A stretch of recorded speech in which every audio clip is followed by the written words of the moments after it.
Thanks for tuning in. On this episode, we are talking about mediocrity and how that is the real pandemic, and also how to rise your level of consciousness above. Let's roll.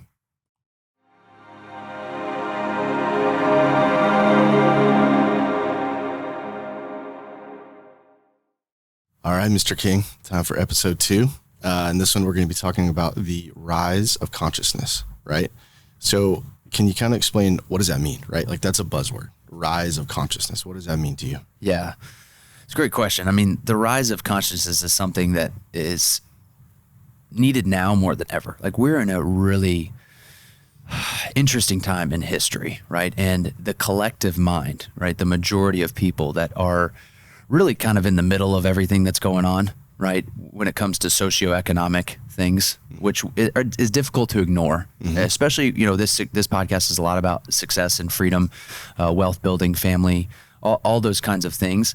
But at the base of it, we would be ignorant to ignore the fact that what's going on in the socioeconomic platform is affecting this. And what it directly relates to is that mediocrity has been perpetuated through society and through the education system to be accepted. This whole everyone gets a trophy mentality has been pressed down for a couple decades now, and we're seeing it in these weak generations that are coming out, right? The kids that are coming out now, I mean, for lack of better terms, like, we got a lot of pussies in the fucking world right now. Yeah. I mean, let's just call it what it is. We don't have fucking men that are being raised as men. Because we're letting the fucking education system that has been bought and paid for to produce drones, right, that work in either corporate America, or that they get out and they're told to, go into massive debt to go to college, to then just have to work for the man, to work till they're 65, and they're basically chasing this dollar until they just run themselves right into a grave. I mean, that is the biggest. That's the real pandemic, is this mediocrity mentality. So when I talk about the rise of consciousness, I talk about elevating out and above that narrative that's been kind of pushed down, and it's nobody's fault. Like, if you're in that race, it's okay, right? As long as you flip the switch at some point in your life and rise up above that, and then eventually make some efforts to get out of that, that race that we're talking about. So, and it was perpetuated by our grandparents and pushed down. And honestly, a few families who have gotten in control of a large amount of capital and a large amount of industries have now kind of manipulated a lot of the narrative, and they control a lot of the companies that, and the education system, right? And the media system and the pharmaceutical system. It's no coincidence that a lot of these people own all the same. They have all their hands in these pots. Right. So follow the money. Right. Ask why. Like, we talk a lot about just asking questions, right? Just ask why. Yeah. Don't just look at that rectangle on the wall and say, like, well, that's the truth. Yeah. 9 times out of 10, it's the opposite of what that rectangle on the wall is telling you is probably what's really going on. Yeah. And nobody has the stones, honestly, to ask why. And I think a lot of people just are a little afraid to hear, like, what is actually true. And it's why it kind of gets pushed off as either conspiracy theory or disinformation or whatever the hell, they want to call it. It just kind of gets thrown to the side because people just, they don't want to accept, it as truth. So that's the rise of consciousness for me, is just realizing that there's a lot bigger things at play. And if you don't want to be a pawn, you have to raise your level of consciousness. Otherwise you will be a pawn for somebody else's chessboard. And I don't know about you, man, but I get one shot on this planet, and I'm trying to play the game. Like, I'm trying to play chess on my own chessboard with my own pieces, and help other people rise to that level of consciousness too. Yeah. So totally agree. Yeah. And I love that you said it the way that you said it, because it's the truth, right? Yeah. And that's something that we want to talk about in this entire podcast, is that truth. Like, don't be afraid to share your truth, right? Like, your circle of people will find you. Your tribe will find you. Just so happens to be that our tribe are all about that. Like, stepping the fuck up, talking about what's important, challenging something. But I think, like, something that's important to me is to challenge. How do you challenge something with respect? Like, how do you respectfully say, you know what? I don't agree with your view on that, but I'm open to the discussion. Yeah. Right. And so I think what we've allowed ourselves to do as a society, and specifically as men, is, like, a lot of people say this, but they're imperfect people, our parents, are teaching imperfect lessons, right? And then it's passed down generation after generation after generation. Well, it's my belief that I was put here to stop that within my family. And my goal is for that to have a ripple effect, right? On my son, on his son, on his children, you know, men and women. We're going to have a lot of people on these episodes in the future, interviewing both men and women, because it's important that everyone has that rise of consciousness, right? So, you know, for me, it's how do you challenge some of the system with respect? Okay, in my opinion, it's by having knowledge, right? Yeah. Knowledge to ask the right questions. And we'll get into that in sales in the future. But like anytime you're going to have these elevated conversations, to me, it begins with an elevated question. Yeah. Right. So why did we get into this situation, this socioeconomic situation that we're in? It's the lessons, man. It's the same lessons passed down from one generation to the next to the next. For me, like my dad didn't have a clue about any of the stuff that we're talking about. Zero. So I had this calling, like I was pulled ever since I played soccer. That was like my lead sport growing up. I was captain every year, all the time. Why? Something within me, a natural born leader. Then I went into boxing in college. Like I boxed Golden Gloves for 3 years. Why? Because dude, I love to fucking compete. I love to get in there and throw hands and to fight. Why? It's not this like overly masculine thing, but I'm a natural born leader, right? So how do we perpetuate more of that, but then do it with respect? Because I think that something that gets people into trouble is this testosterone, this like over the top masculinity pours out, but then we lose respect for the conversation and the people are sitting across from the table from. Does that make sense? Dude, that's an ego thing. Yeah. It's 100% an ego thing. So you have to have you talked about the courage to ask questions or the knowledge to ask questions. It also takes courage. Yeah. You know, you have to have courage to ask why, because a lot of people won't ask why with the fear of being judged as, you know, a lesser, like because they have to ask why or something like that. Like that's completely an ego thing. Like there's no such thing as a dumb question, and you should question everything right now. I mean, everything in your life you should question. And, you know, we talked a little bit about competition, and I believe that's kind of been lost. Like I said it earlier, this everyone gets a trophy mentality. It's taking away the competitive nature of the human being, which is a natural instinct, is to want to compete. And that natural instinct is the reason that it's survival of the fittest. It's the reason that the human being is the most powerful species on the planet is that nature, that primal instinct that we have. But there is a line. So you mentioned that primal, my healer, Svetlana Newsom, who's an amazing human being, she calls it the primal cock energy, which is that like masculine, like step on your throat, like that. And there's a place for that, and you need to have that, but you also need to have. She calls it the divine man. So the divine man is love, and you know everything that we're in is light, and whatever you believe in. You know, I know we're talking to a diverse group of listeners, and whether you call it God or the universe or source energy, I don't care what you call it. There's something that's higher power than us. Yeah. And that higher power, again, we can refer to it as God. Houston and I call it the light. It's an energy, right? Yeah. It's the reason that there's these laws of universe, these laws of attraction that exist, because they absolutely do. Yeah. You put something out into the universe, and then it seems to just put the people and the things in place that you need to make it happen, right? That's not by chance. There's something at play.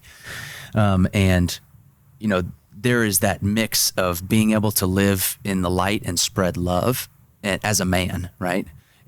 But also be able to tap into that primal instinct and know that there's a war on masculinity going on. And if we lose that war on masculinity, right, we lose what it means to be like the human race in general is in jeopardy. And I know that seems like alarming to say, like that's kind of an alarmist thing to say, but at the same time, our freedom right now is definitely in jeopardy. It is. And I think to that point, so we're kind of lulled, in my opinion, we're lulled to sleep as men. Like people in general have been lulled to sleep, like almost like just mindless drones. Like I'm going through this, I'm trading my time for money. And then at the end of the day, at the end of the year, I owe this in taxes, and we paid for our house, and we're kind of living in this mediocre state, but I'm not willing to test it, right? Like I'm not willing to go, like I'll speak as me as a man. I'll just throw this out. one of the reasons that my first marriage did not succeed, it actually wasn't her, which most men would say, that just lay blame. Yeah. It was me. I was struggling to find that manhood, right? Like, dude, I had all the stuff, like almost $1 million home, white painted brick, gated neighborhood. Yeah. My son, who's like a beautiful human being, he's athletic. It's like, okay, if we look in the box of like what Americans are supposed to be shooting for or aiming for, got it, check. Still, there was stuff missing.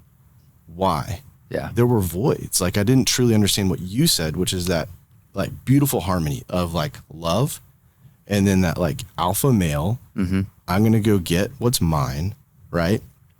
Like, I understood them, but not fully. And I think that's what's missing within this like need for a rise of consciousness is, okay, people want to say like, how do I balance it? It's not balancing it. It's integrating it. Yeah. Right. Like, both are within you.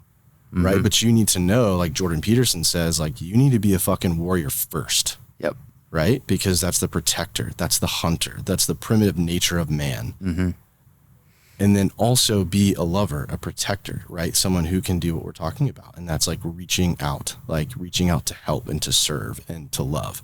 But you got to have both. Yeah. Right. It's not one or the other. Yeah. Because it creates an imbalance that just leads to bad things. Well, and if you don't have both, you really can't give from an empty cup. And if you don't have both and you're just this like alpha male primal, like you're not going to set down the time and set aside the ego to like have these conversations and ask why. And you said something earlier, like, you know, you talked about that narrative of that box that you had to check, which was a house in a gated community. Like, and then I was thinking like, why did you want that? Like, who told you that was, who told you that? Right. Right. So yeah. We talk a lot about asking why, and it's like, who told you that was the goal? Well, if you kind of trace it back, like that has been sort of the thing that everybody has been told to achieve was go get in a house that's paid off, have a 401k, and then you'll be fine. That's the American dream.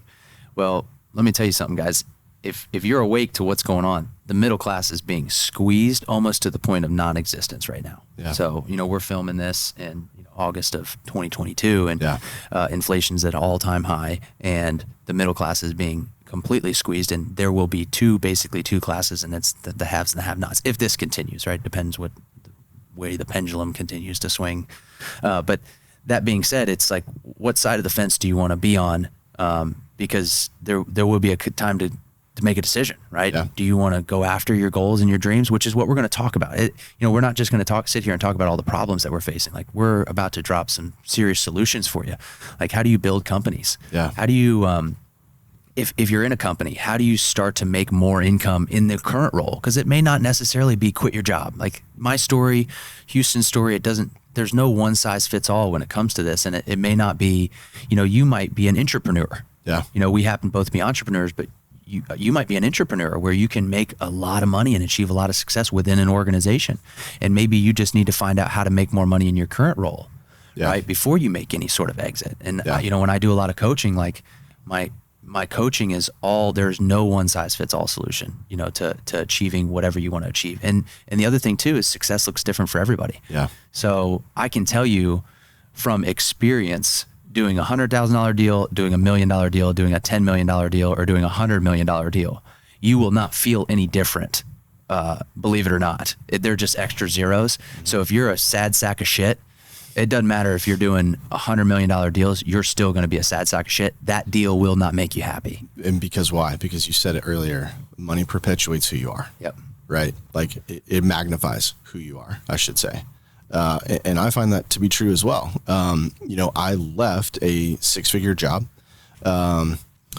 six-figure career in the orthopedic sales industry. Was there for a long time, had a lot of success, all this stuff. But to your point, it's not cookie cutter, right? Like, it's not the same for everyone. So a lot of people would have looked at my previous career and been like, dude, what are you doing? People did. People asked and challenged, like, why are you leaving, this company? It's a great company. Arthrex Orthopedics, fantastic company, like hands down, great leaders, all the stuff. But, I just knew that wasn't it for me. Yep. But for some people, you might be, and that means what? You're an entrepreneur. I left and went out on my own, partnered with another person, ended up partnering with two more people, et cetera. But you could also be in that sales organization as a leader, an entrepreneur, make as much money as you want, but you also need to understand how to ask the questions to know, is this what's right for you? Right? Because it's not cookie cutter. It's not just a white, painted house with a fence, right? Yep. But it's different for most people. And we want to help you guys as listeners ask the right questions. Yeah. Right. 100%.